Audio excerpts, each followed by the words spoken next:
Hello' ছাত্ৰ-ছাত্ৰীসকল, তোমালোকক পুনৰবাৰ আমাৰ ইউটিউব চেনেললৈ স্বাগতম জনাইছো। আজি আমি তোমালোকৰ মাজলৈ লৈ আহিছো 10ম শ্ৰেণীৰ অসমীয়া পাঠ্যপুথিৰ পদ্যাংশ বিভাগৰ জিকিৰ কবিতাটোৰ পাঠভিত্তিক প্ৰশ্ন উত্তৰ আৰু লগতে সম্ভাৱ্য প্ৰশ্ন উত্তৰসমূহ। বলা দেৰি নকৰি আমি ভিডিঅ'টো আৰম্ভ কৰো। পাঠভিত্তিক প্ৰশ্ন উত্তৰ ভাৱ বিষয়ক 1 চমু উত্তৰ দিয়া। ক জিকিৰৰ ৰচক কোন? উত্তৰ জিকিৰৰ ৰচক হল শ্বাহ মিলন নামৰ এগৰাকী ইছলামী সাধু। তেওঁক আজান ফকীৰ বুলিও জনা যায়। খ কোনবোৰ গীতৰ সৈতে জিকিৰ গীতৰ সাদৃশ্য আছে? উত্তৰ জিকিৰবোৰক হিন্দুসকলৰ ভক্তিমূলক প্ৰাৰ্থনা বা স্তুতি গীতৰ লগত তুলনা কৰিব পাৰি। গ জিকিৰ শব্দটো কি শব্দৰ পৰা ওলাইছে? উত্তৰ জিকিৰ শব্দটো আৰবী জিকৰ শব্দৰ পৰাই ওলাইছে। এই শব্দৰ মূল অৰ্থ হল ঘনে ঘনে উচ্চাৰণ কৰা। 2 নম্বৰ তলৰ শব্দবোৰৰ অৰ্থ লিখা। উত্তৰ ৰসুল মানে দেৱদূত, ঈশ্বৰ প্ৰেৰিত, আল্লাহৰ দূত। মুমিন বিশ্বাসী মুছলমান। ৰহম দয়া, কুতুব ধ্ৰুৱ নক্ষত্ৰ, বান্দা ভিত্ৰ। প্ৰশ্ন নং 3 মক্কাৰ দুৱাৰত চাহাব জীৱই মাৰে তালি, যেনে খালে খলৰ লগত দৰিকাৰ টপালি। উল্লেখিত কবিতা ফাঁকিৰ অন্তৰ্নিহিত ভাৱটি বিশ্লেষণ কৰা। উত্তৰ আজান ফকীৰৰ দ্বাৰা ৰচিত উক্ত কবিতা ফাঁকিৰ মাজেৰে মানৱ জীৱনৰ কথা কবলৈ বিচৰা হৈছে। মক্কা হল এক পবিত্ৰ তীৰ্থস্থান। আল্লাহ অৰ্থাৎ ভগৱানৰ দৰ্শন লাভৰ বাবে বহুতেই মক্কালৈ গৈ জিকিৰ গাই বা আল্লাহৰ নাম সোঁৱৰে। কিন্তু তাৰ মাজেৰে জীৱই আল্লাহৰ কোনো সন্ধান নাপায়, কিয়নো জীৱনকালত যি এবাৰো আল্লাহে নিৰ্দেশ কৰা পথত খোজ দিয়া নাই, তেওঁক আল্লাহে কাহানি বাই পৰিত্যাগ কৰিছে। মানুহে ভুল ধাৰণাৰ বশৱৰ্তী হৈ জীৱনৰ এটাৰ পাছত এটা পাপ কৰি শেষত মক্কালৈ যায় পৰম মুক্তি লাভৰ বাবে। কিন্তু অসৎ কৰ্মত লিপ্ত হোৱাজনে মুখেৰে আল্লাহৰ নাম ললেই মুক্তি নাপায়। শাল আৰু শ'ল মাছৰ লগত দৰিকা মাছৰ টপালিয়ে যিদৰে প্ৰভাৱ পেলাব নোৱাৰে, তেনেদৰে আল্লাহক যি চিনি নাপায় বা মক্কালৈ গৈও আল্লাহক বিচাৰি নাপায়, হাবাথুৰি খায়। দৰাচলতে বিশ্বাসী মুছলমানজনৰ অন্তৰতে আল্লাহ লুকাই থাকে, কেৱল মাত্ৰ তাক স্মৰণ কৰিলেই হল। 4 নম্বৰ ব্যাখ্যা কৰা। ক পানী মৰে পিয়াহত, অগ্নি মৰে জাৰত, খুদা ৰচুল লুকাই আছে মুমিনৰ আঁৰত। উত্তৰ উক্ত কবিতা ফাঁকি আমাৰ অসমীয়া পাঠ্যপুথি অসমীয়া সাহিত্য চয়নিকাৰ অন্তৰ্গত আজান ফকীৰে ৰচনা কৰা জিকিৰ নামৰ কবিতাটোৰ পৰা লোৱা হৈছে। আল্লাহ অৰ্থাৎ ভগৱানৰ সান্নিধ্যৰ পথ কিদৰে লাভ কৰিব পাৰি তাকেই কবলৈ গৈ ব্যাখ্যা কবিতা ফাঁকিৰ অৱতাৰণা কৰা হৈছে। পানী পিয়াহত মৰা আৰু অগ্নি জাৰত মৰা দুয়োটা কথাই অসম্ভৱ। অৰ্থাৎ পানীৰ ভিতৰতে নিজৰ পিয়াহ গুচোৱা শক্তি লুকাই থাকে, তেনেদৰে জুইৰ উত্তাপ শক্তিও নিজৰ ভিতৰতে লুকাই থাকে। কিন্তু পানী আৰু জুয়ে নিজৰ সেই শক্তিৰ কথা নাজানে। একেদৰে পানীৰ পিয়াহত আতুৰজনে পানীক পানী বুলি চিনি নাপালে বা জাৰত কঁপি থকাজনে জুইৰ অস্তিত্বৰ কথা নাজানিলে তাক বিচাৰি চলাথ কৰিলেও বিচাৰি নাপায়। আল্লাহ বা ভগৱান আমাৰ হৃদয়তে আছে, কিন্তু আমি তেওঁক চিনি নাপালে, তেওঁৰ অপাৰ মহিমাৰ কথা নাজানিলে এই বিশ্ব ব্ৰহ্মাণ্ড চলাথ কৰিলেও আল্লাহ বা ভগৱানক বিচাৰি নাপাওঁ। সংসাৰ ধৰ্ম পালন কৰিবলৈ গৈ যি প্ৰকৃতিক অনাদৰ কৰে, জীৱ জগতৰ ক্ষতি কৰে, নিজৰ স্বাৰ্থ সিদ্ধিৰ বাবে আনৰ অপকাৰ কৰে, তেওঁ নিজ হৃদয়ত থকা আল্লাহক দূৰলৈ যাবলৈ বাধ্য কৰে। কিন্তু যি সৎকৰ্মত বিশ্বাসী প্ৰকৃত মুছলমানৰ কৰ্তব্য পালনত ব্ৰতী, তেওঁৰ অন্তৰতে আল্লাহৰ নিবাস, তেওঁ আল্লাহক বিচাৰি হাবাথুৰি খাব নালাগে। আল্লাহ স্বয়ং আহি তেওঁৰ উপলব্ধিত ধৰা দিয়েহি। প্ৰকৃত মুছলমানৰ অন্তৰতে আল্লাহ বিৰাজমান, ই পৰম সত্য। খ মক্কাৰ দুৱাৰত চাহাব ত্ৰিবেণীৰ ঘাট, বেহাব নোৱাৰে তাত মায়ে ভেটে বাট। উত্তৰ উক্ত কবিতা ফাঁকি আমাৰ অসমীয়া পাঠ্যপুথি অসমীয়া সাহিত্য চয়নিকাৰ অন্তৰ্গত আজান ফকীৰে ৰচনা কৰা জিকিৰ নামৰ কবিতাটোৰ পৰা তুলি দিয়া হৈছে। ব্যাখ্যা কবিতা ফাঁকিত মায়াত আবদ্ধ হৈ জীৱন পাৰ কৰা মানুহে জীৱনৰ অন্তিম দিনত ভগৱানক বিচাৰি গৈ হাবাথুৰি খোৱাৰ কথা কোৱা হৈছে। মক্কাক পবিত্ৰ অৰ্থত ত্ৰিবেণীৰ ঘাট বুলি কোৱা হৈছে। ত্ৰিবেণী অৰ্থাৎ ত্ৰিবেণী হৈছে হিন্দুসকলৰ পবিত্ৰ তীৰ্থ।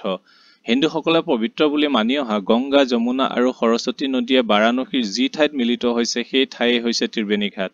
প্ৰতিগৰাকী হিন্দুৱে ত্ৰিবেণীলৈ গৈ তিনিও নদীৰ সংগমস্থলত স্নান কৰিব পাৰিলে সকলো পাপ খণ্ডন হোৱাৰ লগতে মুক্তি পায় বুলি বিশ্বাস কৰে।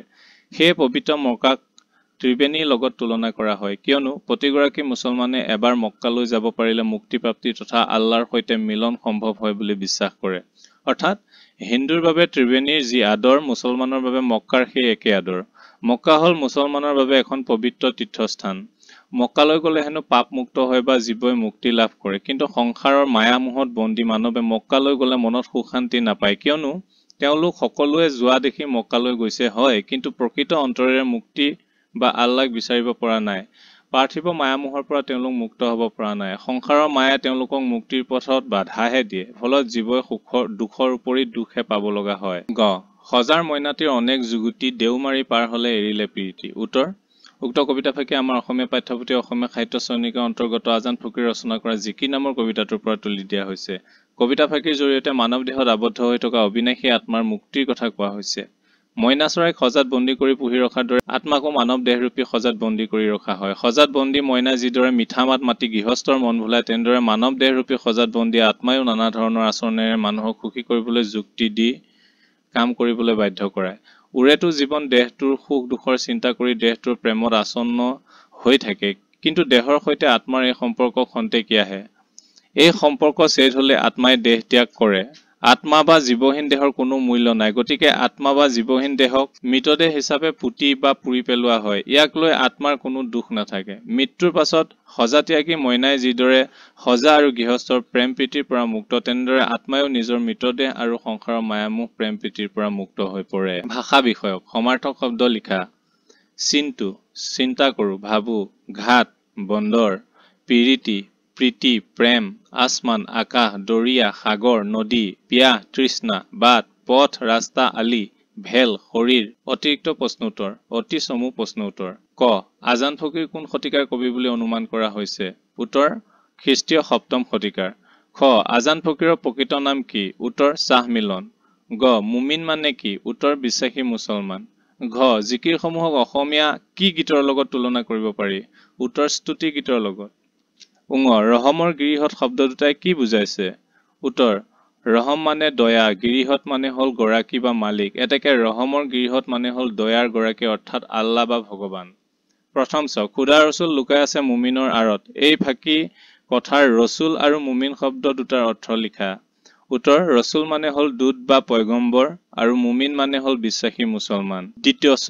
মক্কাৰ দুৱাৰক কি ঘাটৰ লগত তুলনা কৰা হৈছে? উত্তৰ: ত্ৰিবেণী ঘাটৰ লগত। বৰ্গীয় জ. জিকিৰটোত উল্লেখ কৰা আদম কোন? উত্তৰ: আদম হল আল্লাহে সৃষ্টি কৰা প্ৰথম মানৱ। ঝ. কোনে আজান ফকীৰৰ চকু কাঢ়িছিল? উত্তৰ: ৰূপাই দা ধৰা নামৰ লোক এজনে। নিয়. আজান ফকীৰৰ ক'ত মৃত্যু হৈছিল? উত্তৰ: দিখৌমুখৰ সৰাগুৰি চাপৰিত। ২ নম্বৰ চমু প্ৰশ্ন উত্তৰ। ক. কি কাৰণে জিকিৰসমূহ সকলোৰে মাজত জনপ্ৰিয়? উত্তৰ: জিকিৰসমূহত ইছলাম ধৰ্মৰ মূল তত্ত্বসমূহ অন্তৰ্নিহিত হৈ আছে। এইবোৰত অসমৰ বৈষ্ণৱ সাহিত্য আৰু লোকগীতৰ প্ৰতিধ্বনিও শুনা যায়। এইবোৰ সহজ সৰল অসমীয়া ভাষাত হোৱা বাবে নিৰক্ষৰ লোকেও গাব পৰাকৈ ৰচনা কৰা হৈছিল। সেয়ে জিকিৰসমূহ সকলোৰে মাজত জনপ্ৰিয়। খ. আজান ফকীৰৰ প্ৰৱৰ্তিত পন্থাৰ কিহৰ সৈতে সাদৃশ্য দেখা যায়? উত্তৰ: আজান ফকীৰৰ প্ৰৱৰ্তিত পন্থাৰ অসমৰ বৈষ্ণৱ ধৰ্মৰ বহুতো সাদৃশ্য দেখা যায়। আজান ফকীৰ ৰচিত বহুত জিকিৰত বৈষ্ণৱ সাহিত্য আৰু লোকগীতৰ প্ৰতিধ্বনি শুনা যায়। গ. দেওমাৰি পাৰ হৈ জীৱই আছে চাই, চোৱা চোৱা জীৱসকল ভেলৰে বিলাই। দেওমাৰি পাৰ হৈ জীৱই কি চাই আছে বুজাই লিখা। উত্তৰ: উক্ত কবিতা ফাঁকিৰ মাজেৰে মানৱ জীৱনৰ ক্ষণস্থায়িত্বতাৰ কথা কবলৈ বিচৰা হৈছে। মানৱ জীৱন দুদিনীয়া। জীৱিত কালত মানৱে দেহটোক লৈ গৌৰৱ কৰে, দেহটোক লৈ মায়াত বন্দী হয়, কিন্তু মৃত্যুৰ পাছত দেহটোৰ কোনো মূল্য নোহোৱা হয়। ভেলৰ দৰে দেহটো এদিন পচি মাটিত মিহলি হৈ যায়। দেহৰ পৰা ওলাই যোৱা আত্মাই যেন দূৰৈৰ পৰা দেহটোৰ এনে অৱস্থা চাই থাকে। সজাৰ পৰা দেওমাৰি মইনা চৰাই ওলাই গৈ যিদৰে দূৰৈৰ পৰা সি সজাটোলৈ চাই থাকে, মৃত্যুৰ পাছতো আত্মাই দেহটোলৈ যেন তেনেদৰেই চাই থাকে। পাৰ্থিৱ শৰীৰটো দুদিনীয়া। দেহৰ ভিতৰত প্ৰাণ থকালৈকে দেহৰ মূল্য, কিন্তু আত্মা অবিনশ্বৰ। আত্মাৰ শুদ্ধতা ৰক্ষা কৰি শুদ্ধ পথত চলিলেহে মৃত্যুৰ পাছতো অমৰ হ'ব পাৰি। দেহটো সদায় নাথাকে। জীৱনকালত কৰা ভাল কামে মানুহক মৃত্যুৰ পাছতো জীয়াই ৰাখে। আত্মাই শৰীৰ ত্যাগ কৰিলেহে সংসাৰ বন্ধনৰ পৰা জীৱই তেতিয়া মুক্তি পায়। ৩ নম্বৰ প্ৰসংগ সংগতি দৰ্শাই ব্যাখ্যা কৰা। আসমানৰ কুতুব তৰা আদমৰ জাত, সজাত মইনা আছে ঘনে লগাই মাত। উত্তৰ: প্ৰসংগ। উক্ত কবিতা ফাঁকি আমাৰ অসমীয়া পাঠ্যপুথি অসমীয়া সাহিত্য চয়নিকাৰ অন্তৰ্গত আজান ফকীৰৰ দ্বাৰা ৰচিত জিকিৰ পাঠটিৰ পৰা তুলি লোৱা হৈছে। সংগতি: ইয়াৰ জৰিয়তে মানৱ জীৱনৰ ক্ষণস্থায়িত্বতাৰ কথা কবলৈ বিচাৰিছে। ব্যাখ্যা: আসমান অৰ্থাৎ আকাশৰ তৰাৰ লগত সম্পৰ্ক আছে।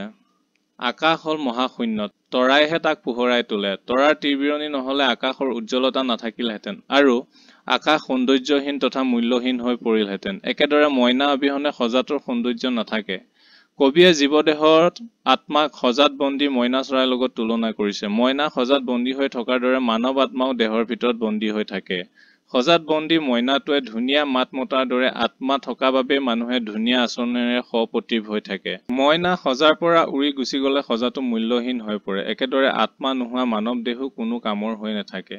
আমাৰ দেহৰূপী সজাৰ পৰা মইনাৰূপী আত্মা ওলাই যোৱাৰ পাছত দেহটোৰ কোনো অস্তিত্ব নোহোৱা হয়। মইনাই দূৰৈৰ পৰা সজালৈ চাই মাত লগোৱাৰ দৰে আত্মায়ো যেন দূৰৈৰ পৰা মৃতদেহৰ অৱস্থা চাই থাকে। আত্মা থকালৈ দেহৰ সৌন্দৰ্য থাকে। আত্মা ওলাই যোৱাৰ পাছত দেহৰ অৱস্থা ভেলৰ দৰে হয়।